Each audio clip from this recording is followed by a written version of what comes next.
Hello and welcome to ChapterSkip. I'm Joe. And I'm Sean. And I'm Mark. And we're bringing you movie reviews with a twist. And today we're going to look at Man of Steel.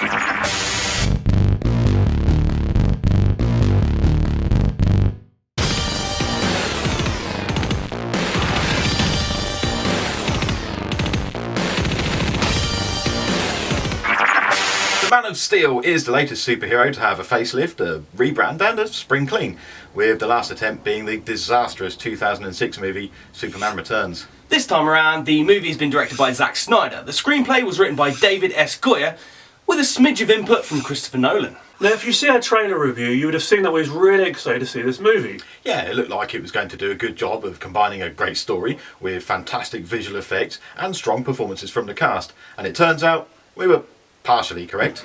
Yeah, click this video below and see what we had to say about the trailer. There's also a quick rundown of the plot as well. If you're familiar with the director Zack Snyder, and especially with his film Watchmen, then you'll know he's quite keen on flashbacks within the story. And of course, good habits certainly die hard, as he's at it again with this film. He can't simply start at the birth of the Man of Steel and then go forward from there, can he? Nope! Snyder decides to do his mandatory jumping about the place in order to tell this story, which I found to be more annoying in Watchmen than I did in this film, but I still noticed it in Man of Steel, which kind of took me away from engaging within the story. Saying that though, I did find the flashback sequences to be quite clever, as they did manage to condense down entire episodes of Smallville just for those sequences. Now, there are some fantastic performances in this film, and Henry Cavill does a really good job as Superman. Yeah, he seemed to fit all of the criteria that you would have for an actor playing the Man of Steel. He's young, handsome, physically fit, good strong jawline, and he's quite humble too. And I think that's the key to playing this version of Superman. He's down to earth and really embraced the humans in a way that wasn't too patronising because, well, let's face it, Superman could easily wipe the floor with Earth, should he need to.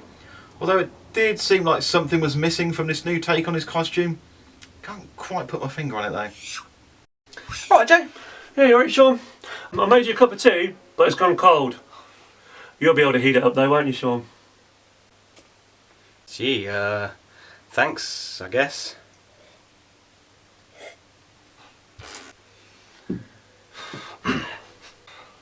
Here he finally is, late as ever. Huh? Who, Sean? Mark! Alright guys, what are you doing? Hey, did you not? I see what you did there. Alright guys. What?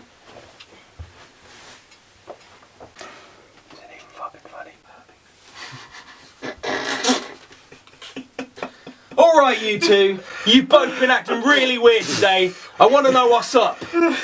It's nothing, it's just... We know, Sean, but it's alright, we won't tell no one. What? Tell anyone what? You know, your secret. What secret? I'm a normal person from Earth. Yes, maybe sometimes I act a little strange and spend too much time on my appearance. What, sue me? You should have worked more on your appearances today, Sean. Alright, so I'm not wearing my contact lenses, so I've got my hair tied back. Can't I have a day off every once in a while? Jeez! It's not that, mate, it's...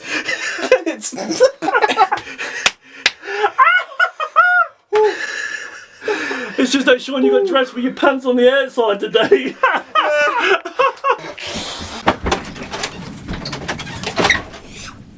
Now, Russell Crowe's performance as Superman's dad, Jor-El, was pretty good, but he outstayed his welcome, I think. Yeah, and in the end it kind of felt like it was Jor-El versus General Zod rather than Superman versus Zod. Speaking of Zod, Michael Shannon does an excellent performance as the character. Although to my mind, Zod is actually the hero of the movie. Yeah, okay, now I'm sure you're probably wondering how I came to that conclusion, so allow me to elaborate a little bit. At the start of the film, Zod is staging a military coup against the rulers of Krypton, and those self-same rulers are the ones that were responsible for the fact that the planet is about to explode. So I can sympathise with Zod and why he was so pissed off, and I ended up rooting for him. Amy Adams was fine as Lois Lane, but she was kind of a pointless character who seemed to be there just because everyone expects to see her in a Superman movie, and in the end she was just a terrible plot device. Lawrence Fishburne was great too, but yet another example of cramming a character in there just for the sake of it. Yeah, the surprise for me would have been just how good Kevin Costner was in this film. I really believed in what he was doing and what he was saying. Bit weird, isn't it? The visuals throughout this movie are fantastic, and the big action sequences are really well done with some amazing effects in them. Although during some of the really heavy CGI moments, it did look more like a computer game than a movie. And it just reminded me a bit too much of the CGI that was in Green Lantern. And nobody wants to be associated with that film, do they? Unfortunately, the story was very poor, with over-elaborate explanations for things that still made no sense after the explanation, and lots of elements that were thrown in because someone felt they were necessary requirements for a Superman movie, or because they were just used as daft plot devices. Prepare to die, rulers of Krypton! Zod, what is the meaning of this madness? You assholes are the reason the planet is dying, you and your greed! Mining into the planet's core for more space oil! But without our precious oils, we would not be able to power our wonderful things! Like our space iPods and our SpaceX robots! Jarell, what are you doing? I have a plan that will save our race. Oh, goody! Well, what I've done is snuck into a room with loads of weird goop in it, and then took a skull portion, made a super flash drive, and then I beamed a load of light into my son. What? I don't get it. Look, it's quite simple. I'm gonna send my infant son to the planet with the yellow star, because we all know we get our powers when we absorb the radiation from the yellow sun. Then why don't we go live on the planet with the yellow sun? Yeah, we could leave right now. I mean, I've got a fleet of ships that are flying around outside, blowing shit up. We could use them. Excellent! We leave immediately then!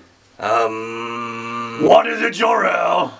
Well, I figured you guys would end up fighting and I would get killed, so I've already beamed my son off into space, to a distant planet called Earth. Oh! Well, that was stupid then, wasn't it? But I made him a little outfit and everything. Never mind, old friend. Here Earth is quite nice this time of year. I'm sure he'll be fine. Now, whilst watching this movie, we did feel a sense of familiarity. Yeah, maybe it's because we've seen and heard the Superman origin story before. Or was it that it seemed to borrow heavily from other superhero origin stories? There were elements of the Wolverine story in there was a slice of Batman to boot, and I swear we've seen the whole relative installs great ethics into boy and then goes on to be killed thing before. Spider-Man maybe? But still, if you're going to borrow from other superhero stories and movies, why not take the best and emotional bits and then slam them into your film?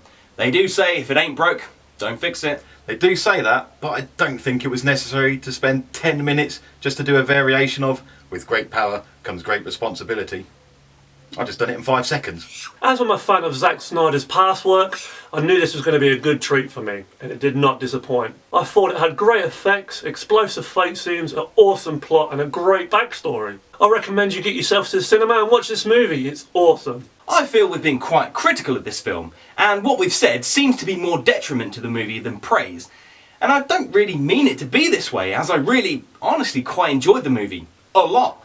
So I'd most definitely recommend going to see this in the movie theatres. It's action-packed, it's gripping, has a great story, with some real moments of emotion in there. The sound is great and it looks stunning too, minus the over-the-top CGI moments. To put it into a context that might make it easier for you, it wasn't quite as good as the Avengers Assemble, nor as good as The Dark Knight. It's better than the Spider-Man films, and it was probably on par with Iron Man 3. As we've said, it looks fantastic and is filled with some good ideas, but other than some well-made action set pieces, just didn't do it for me. It's a shame, as I'm a fan of Zack Snyder's previous films, and there is a good movie buried in there somewhere, but it just gets lost in a messy plot with underused and unnecessary characters and over-explained but never truly explained plot devices.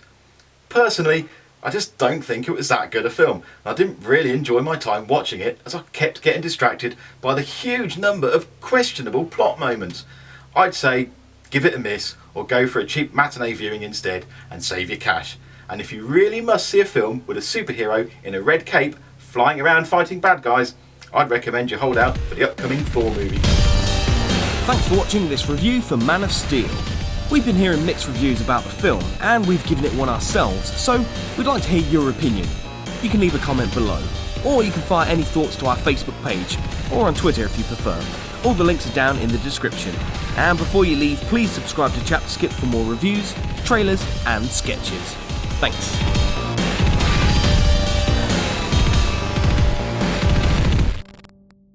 Now there are some fastic? Now I felt Russell. You know I'm on a first name basis, do you? You and old Russ. Yeah. Oh, Russell. Although to my mind, Zod is actually the hero of the movie. Right, now I'm sure a lot of you are probably wondering how... Everyone expects us to see her in Spoobies. Spoobies.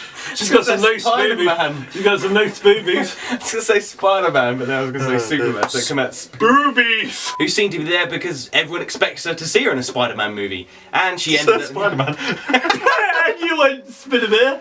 Spider-Man. That's amazing. Everyone expects her to see her in a Spider-Man movie. That was amazing, Sean. Spider-Man. Change one, isn't it? Cuss and done. It kissed her upside down. Spider-Man.